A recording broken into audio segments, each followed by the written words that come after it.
Florida State lands a big-time defender in the form of four-star edge rusher Jesse Harrold.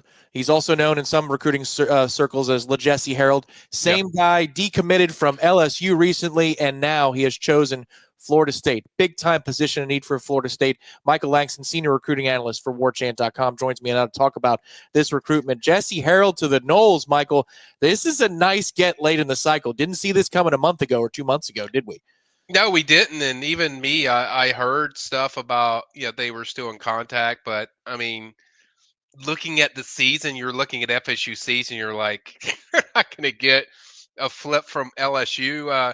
So you get the stuff, but you're like not really like, is this really going to happen? Even though he was from Tampa Gaitherd High School, Gaither Cowboys, shout out to them. But even then, you didn't know. And then we started to hear about the visits. And then once I saw an official visit was set up, that's when I started to really get the trending factors with this one. Took the official visit, was kind of secretive of different things he would go and official visit, kind of where he had to get up with him, and then being Matt later I think got up with him, and that following Sunday. But it was kind of like he knew kind of where it was going, but overall a tremendous pickup, tremendous edge guy that certainly knows how to get after the pass, after the quarterback. And I think I think it's all agreement. Like after they lost Javion Hillison and these other guys, man, did they need some edge guys? And certainly he's a great start to that. And I think he adds a lot to what they're looking for.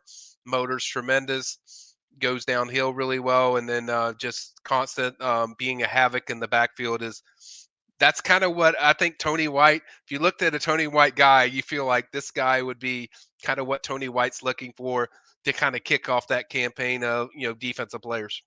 So do you think that LSU struggles this season played a role in his decommitment from that program? Because, a lot of times, Michael, you look at where the kids are from. He's from the state of Florida, closer to home. I'm sure that has some appeal for he and his family. But do you think LSU struggles? The fact that they did not make the playoff, they didn't take that step forward this year, might have helped Florida State's case here. I think that was part of it. Certainly that contributed to it, no doubt. I think also the other thing was kind of resurgence of what FSU's doing, that once they made the changes they made without the hires, I think it was still there was an excitement around FSU that was different. And so that's when we started hearing about the buzz of Jesse. So I think it was kind of a combination of both of those things, where LSU is like, okay, you hear stuff about LSU every year, and then you get out there and then it's just like it's the same thing. They win 8 games, and and they don't never meet the expectation of what they are. There was probably concerns about, hey, they're going to keep Brian Kelly. I think there was even a game where they're playing Vanderbilt, and it's like, if they don't win this game, man, I think he could get fired or something. But I think so. I think there were concerns leading up to that and all that stuff. And so I think a lot of that was just it was helping FSU, and then FSU just keep working the relationship with Norvell, and just probably communicating of what kind of their plan was, of what they're going to do on defense and even the defensive line. And I think that really started to resonate with him. And then just I think getting this hire couldn't come at a better time. It's always big when you get these hires done right before the signing day, whether it's an early one or a later one. And I think certainly having their guy in place and having all these pieces certainly helped FSU, pull off a really big, commitment from Jesse. Well, that's another thing that, we learn something every cycle. And so for Florida State to be in a position to, cut ties with their former coordinators a couple of weeks out, I think that pays off in this particular instance, Michael, because again, is there enough time from game 12 until signing day? Yes, there is, if you can make your decisions quickly, because this isn't even on the offensive side of the ball. Gus Malzahn's name was known before kickoff against Florida on Saturday. Tony White wasn't finalized until Monday of signing day week. But it made a difference, is what you're saying. The name being hired by Florida State made a difference in getting Harrold to say, all right, I'm coming to Tallahassee.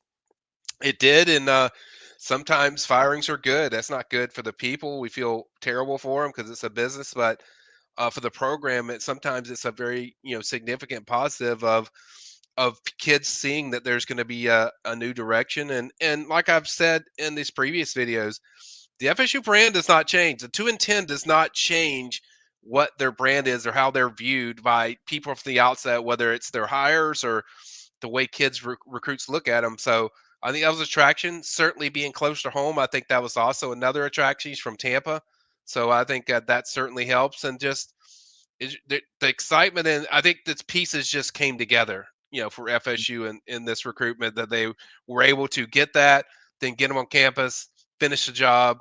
Mike probably answered all the questions Jesse had, throughout that visit, and just got it done. 6'4", 230 pounds. Florida State getting some energy, some excitement around this particular cycle for its recruiting class, salvaging something out of it, Michael. But then they got to go to work in the transfer portal, and just judging by what you told me off the air, yeah, it sounds like Florida State is attracting people at a pretty decent clip. This isn't rose-colored glasses, garnet and gold-colored glasses. The brand of Florida State and the changes they've made, the statement they've made with these coaching changes, has at least attracted interest for kids to kick the tires and see what's going on in Tallahassee. 2-10 has been met with some positive momentum to counterbalance it. Is that fair to say? I think it's very fair to say. I think you'll see some from, Tony White's old school that he was at. I think that's the given when you look at all the defensive linemen that have hit the portal. I've mentioned on the boards of guys that I told that would follow that are from, in that Nebraska form, and some that haven't even entered yet that I'm keeping an eye on. So I think there's several, and there's several from other schools. I think it always new hires are sexy and people get excited. Then there's always excitement around new hires, especially when you get somebody that has had a history of developing and building up, top defenses. I think kids resonate to that, and it's certainly working.